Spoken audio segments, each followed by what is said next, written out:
Hello guys, welcome to another video. Today we are going to go over how I approach drawing simplified cloth and folds. We're not really going to go over coloring in this tutorial. We're mainly going to go over the drawing and sketching phase of drawing cloth and folds outfits for your characters. As always, huge shout out to my wonderful patrons.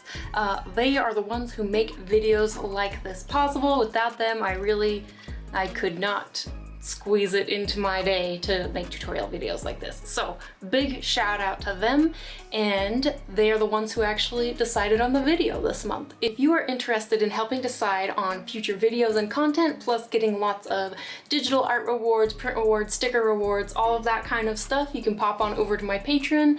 Let's get on with the tutorial. Hello, welcome in. So the first thing that I want to tackle is some super simple shapes that we're going to be using over and over for our cloth and folds. And then rather than doing kind of ambiguous studies to show you how it works, I'm going to try and show you how I go about sketching a couple different outfits. So let's get started.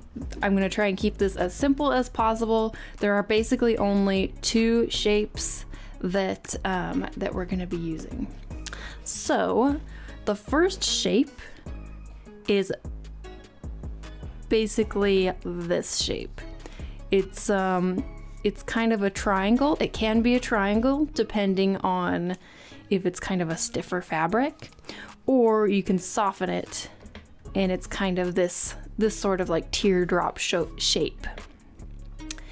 And how large it is will also depend on the stiffness of the fabric. If it's thin or thick fabric, like this larger version might be a thicker fabric. This might be a thinner fabric. And then maybe this is a stiffer fabric. Think like a suit jacket or canvas or something like that. And why does it make this kind of triangle that has this point? This point is the point of tension, where the fabric is starting to fold in on itself. For example, think of an elbow crease. So this is where the elbow is creasing and the fabric is being actually pulled this way around the arm. So that's the first shape, is these kind of shapes. So you can actually just practice this easy peasy before you even get started drawing. Try just practicing, get used to this kind of shape. You can play with variations of it, make it bigger, make it smaller, make it wider, see how it looks with a couple of these shapes next to each other. I know it looks really abstract, like just abstract scribbles, but this is we're gonna be using this shape a lot, okay? See how it looks maybe when there is a line next to it.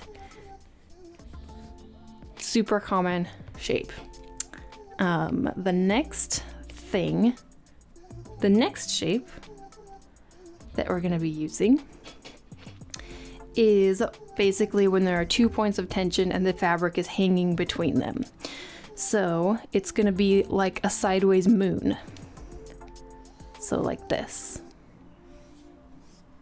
sideways moon shape, because there's a point of tension, and the fabric is draping from these points. Okay, so sideways moon shapes is the next shape that comes up a lot. And again, you can play with these shapes. Maybe you only indicate and it doesn't reach all the way. Okay, they look like little hammocks. Oh my gosh, hammocks. Little hammock shapes, little bananas. All right. And so you might be thinking this is weird abstract nonsense that we're doing right now, but let's get into drawing and how we're actually going to use some of these shapes. So the first thing I'm going to do is actually sketch in a figure that we can put some clothes on. I'm using this reference, and actually this is going to be the reference for the first outfit as well, but then we're also going to clothe her in some other stuff after we're done with this first outfit. But first, very, very important to make sure you got some solid forms before you start trying to add in cloth, because cloth, even though it folds in different ways, even though it can be puffy in some areas, like her skirt flares out, we need to know what's going on underneath to be able to make it so the folds look correct and make it so that the cloth actually looks like it's draped over a 3D body or surface or whatever the cloth is draped over, in this case a character. If we don't do this, then the folds can come out looking really weird, or the character can look really flat, or the cloth can look really flat, just like there's not volume, which is not what we want. So for this mannequin, I am making sure to draw in a figure and make sure I have a fairly solid understanding of what's going to be going on underneath her costume. So that while I can draw pretty much any costume I want over top of her without worrying about not knowing what's happening. So even though this first sketch is going to have her skirt that poofs out, I made sure to still draw her hips and legs, because we're also going to do some more casual clothing where she'll be wearing some jeans or leggings. So we need to know what's going on. So if you are at all struggling with getting your forms to look right when you try adding clothes or when you draw a character with clothes, I highly recommend to try drawing that character first without clothes. Draw in the mannequin so that you know what's going on underneath, because clothes should only emphasize the form. They shouldn't make your character look flat. And that will definitely happen if you don't understand the forms that are going on underneath the clothing. And as always, use reference as you need to. It's the best tool that an artist has is finding lots of good reference. So make sure to do your homework there. Grab some reference if you don't know what's going on. And just take a moment. It's definitely worth it and will end up saving you a lot of time.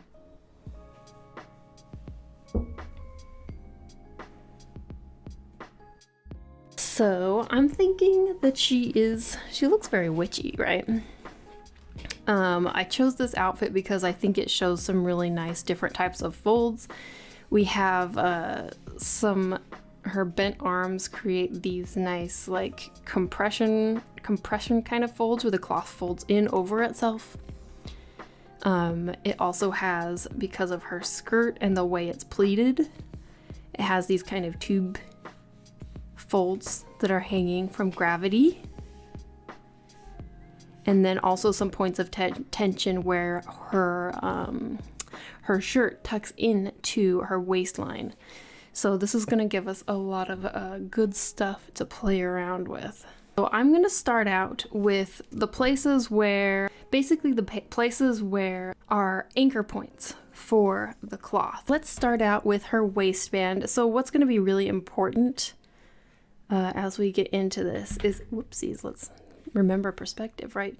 Is actually going to be, even though we have reference, we need to simplify it. These are too many folds to draw in the style that I want to draw. So we're going to need to simplify as we go. But let's start out with the waistband. So the first thing I'm doing is I'm taking care of basically all of the things that are kind of the hems, like the sleeves, the neckline, the waistband, just so that I can get a good idea of where that cloth ends. And then what's important is to start looking at points of tension. I know that there is a point of tension that is happening from the shoulder to where the cloth is being tucked in at the waistband. So especially because her arm over there on the screen left is being raised, the cloth is pulling from that shoulder down to the waistband.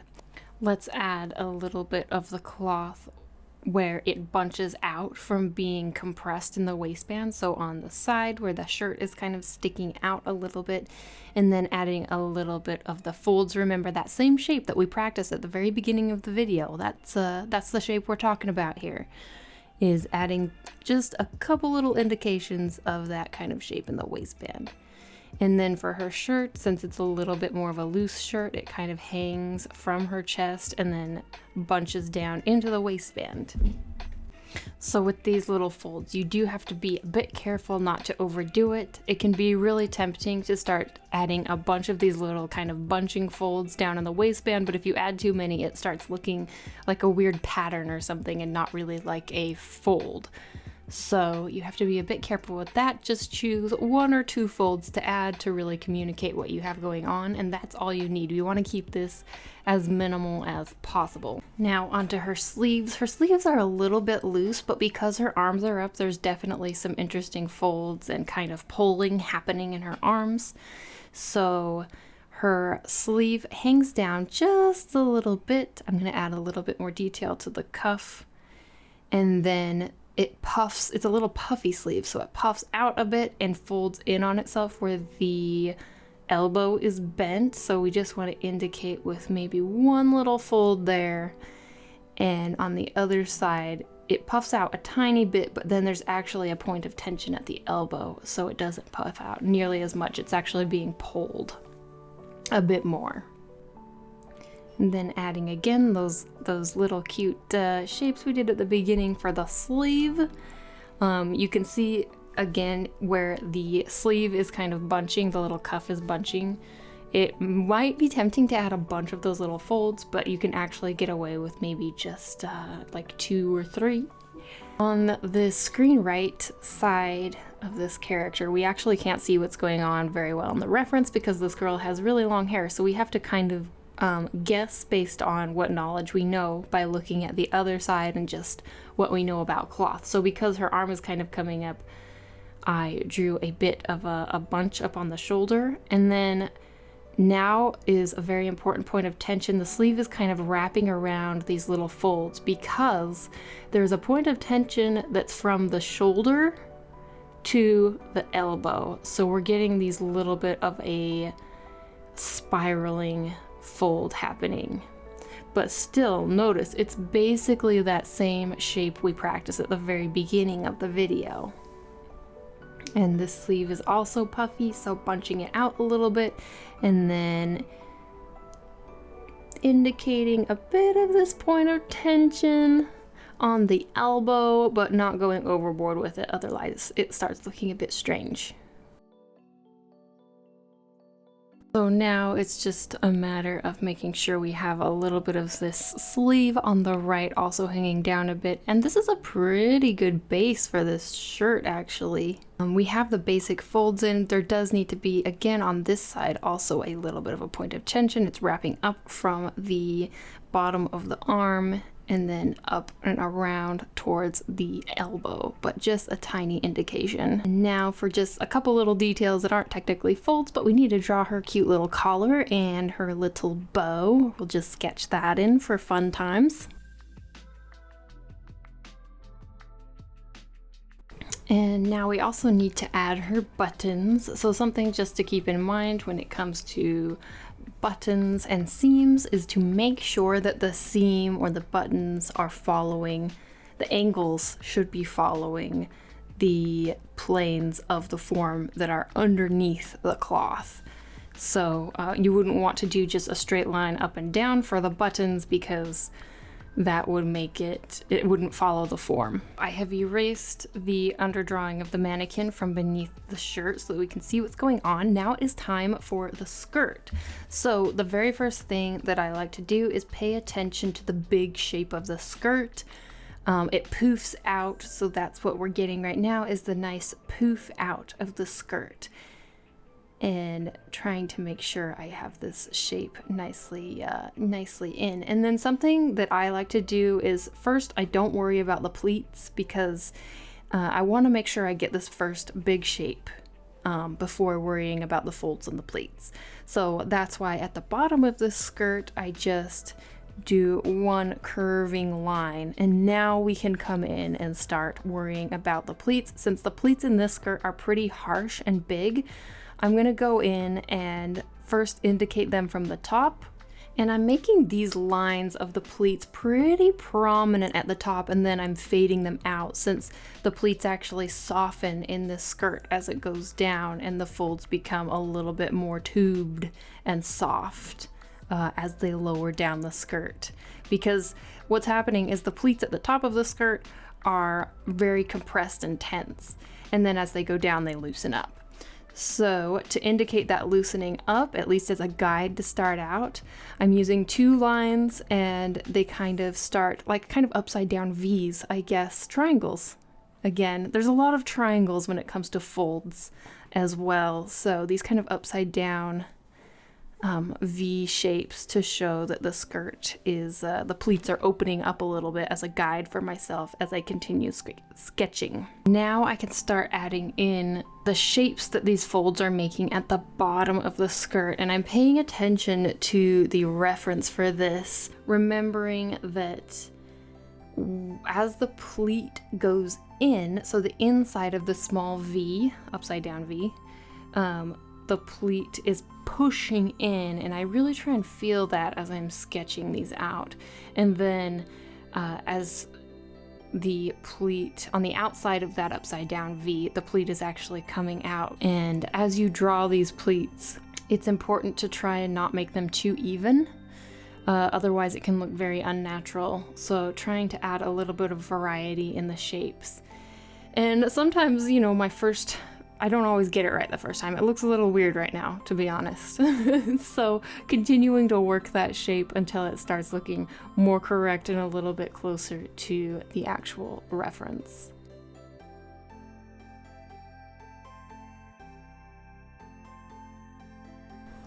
So part of what the skirt I found needed after I kind of messed with the shape was the bottom ruffles needed a little bit more exaggeration, especially for that fold that really looks like it's kind of poking out at you. So once we got that in, I erased the mannequin below it, and now we're starting to work at defining that bottom shape even more. And what the challenge sometimes is when it comes to just sketching this kind of pleat, especially if I'm sketching something that's more line art based because I'm going to want to color it later.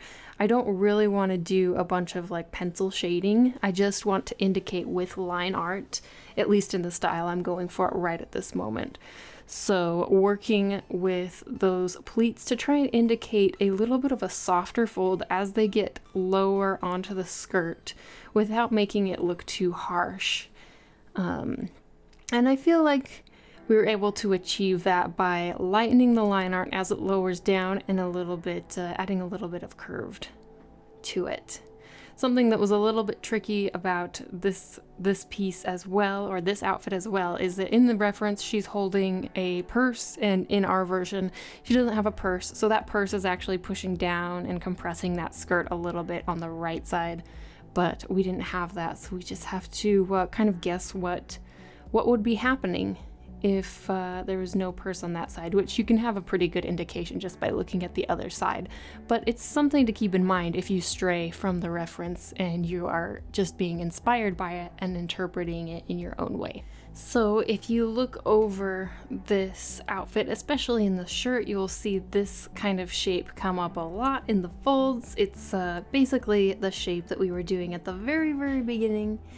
It's super common shape in folds, and that's why I told you to practice it and warm up with those kinds of shapes, because they're very, very useful. And we're giving her the smiley face, and let's get ready to move on to the next outfit, which we're going to do jeans and a t-shirt, so we're going casual. So doing this casual outfit, starting out basically the same way with the waistband, the collar, and the sleeves. So for a loose t-shirt, remember that you're gonna probably be seeing a little bit of the backs of those sleeves as they hang off of the arms. Very important to keep in mind. So she's going to be wearing a loose t-shirt that I'm having her tuck slightly in, so it's like half tucked in to her waistband.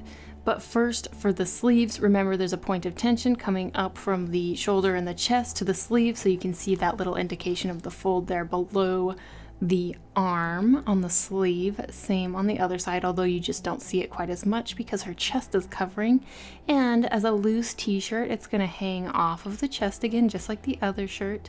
And then remember, we're doing a little tuck in on this right side, so you can see the folds pulling into the waistband from that point of tension, and you only need just like two or so folds to indicate this. You don't want to go too crazy and just make a big mess. Just a couple folds in here, and really thinking about how there's a point of tension from the chest as the whole shirt is being pulled down diagonally towards where it is being tucked in from the chest and the shoulder down to the hip.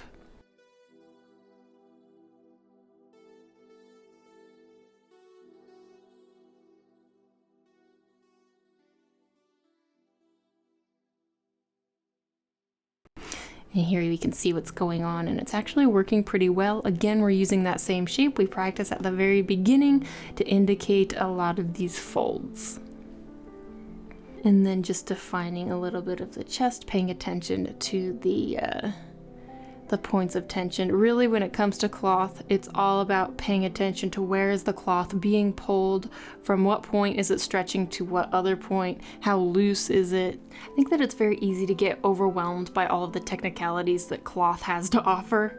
It's a very technical thing, and you can go very in-depth with studying it, different types of cloth, different folds, how different cloth reacts and hangs, and it's all very important stuff, but it's also can be extremely overwhelming, especially when you're first starting out. So the way I approach it is I just try and keep it as minimal as I can, try and communicate as much as I can with as few lines as possible when it comes to cloth, and also just kind of feeling it. Which I know maybe to some people that sounds a bit strange, but when it comes to things like cloth and hair and flowy kind of abstract shapes like that, to me it's very much about the feeling of it as I draw and trying to feel the forms. Okay, so now we're moving on to her jeans, and we're gonna do some I guess skinny jeans for her. But for jeans, I think that jeans have some very distinguishing features. So the seam where the jeans stretch down and the zipper, also adding in the little belt loop and the pocket. And then as I start to define the outside of the jeans, since these are tight jeans and jeans have a way of wrinkling, they have a few places that they tend to wrinkle a lot, and usually that's kind of in this area up here. We add some little wrinkles. You don't need to do too many, just using that shape again, like maybe, 2 or 3 is good to indicate that kind of crease that happens with jeans. Even those creases even remain a lot of the time when people are standing upright, when their legs are not even bent. So jeans have a tendency to just hold that shape, outlining where the jeans are on her leg, and every once in a while adding just a little bump to indicate the folds, and especially at the knees, there's going to be a little bit of more bumpiness for the couple folds there.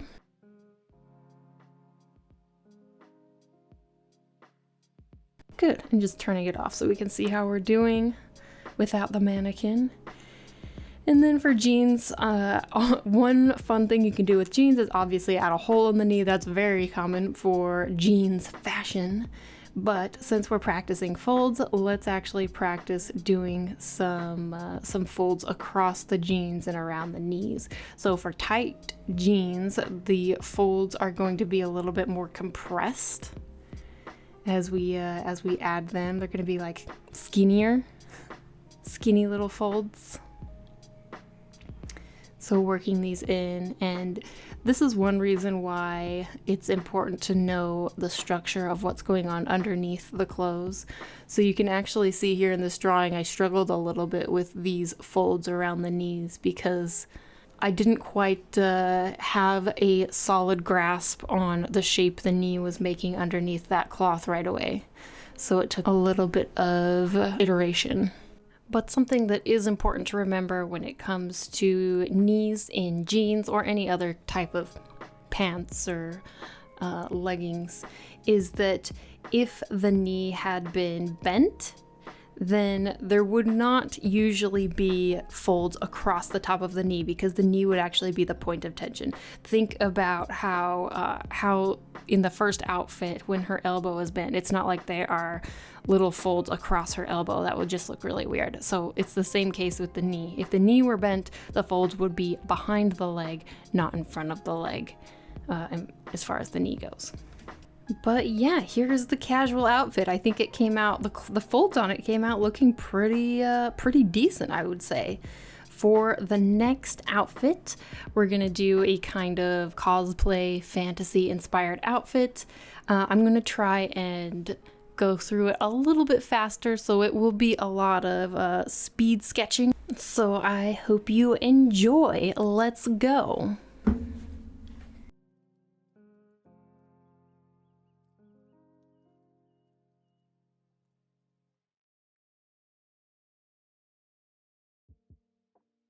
For this kind of fantasy outfit, I did want to tackle adding kind of a cape, kind of an elven cape. So one that has a couple points of tension. There's going to be a point of tension at her neck, as you can see where the cape is kind of falling from. And then on top of her arms, so it's that kind of hammock shape from the beginning of the video, if you remember all the way back then, to the beginning of this very long video. So the kind of hammock shape happening from one point of tension to another. There's also going to be, gravity as it falls down behind. But actually, I was thinking for this cape, there will be another point of tension at the very back of her because the cosplay reference that I was using kind of had it pinned up in the back as well, so there's even more kind of swooshy 2 point of tension folds happening back there. So it was definitely a very interesting challenge to tackle something like this.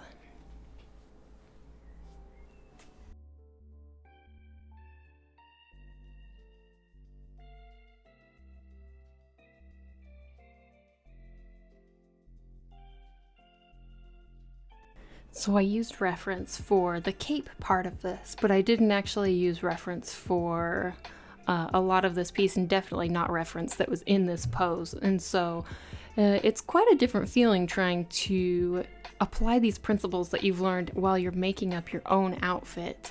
And if I were to go back and do it again, I would probably want to try finding a little bit more reference for this this kind of outfit, but I think it turned out all right. I definitely was having trouble deciding on what type of skirt I wanted to use because I didn't really want to cover up the cape, and I didn't really want to cover up her legs too much in the form there. So I ended up going with this kind of overlapping, clingy kind of skirt. It reminds me a little bit of, I don't know, a toga maybe, or a peplos? Not exactly, but it makes me think of like kind of classic Renaissance art where everyone's in very drapey fabric, which I have been very into lately. So I'm not sad about how this outfit came out, that it reminds me of that. And then partway through I decided I wanted to add a little bit of like boning to the front of her shirt, which we didn't really cover, but if you just look up like corsets and dresses and stuff, you can find lots of really good reference for what boning looks like in clothing.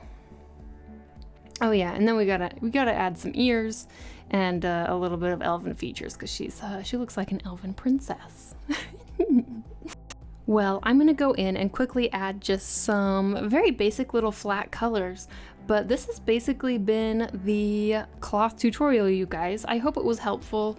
Honestly, I wasn't sure if I was the right person to be making a tutorial like this, but you guys requested it, so I have provided, and I hope that my approach maybe struck a chord with some of you out there. I know that when it comes to tutorials, sometimes, you know, there's a million of the same tutorial, but for some reason, the way one person says something just clicks more than the way another person says something for, you know, certain people. So I don't know.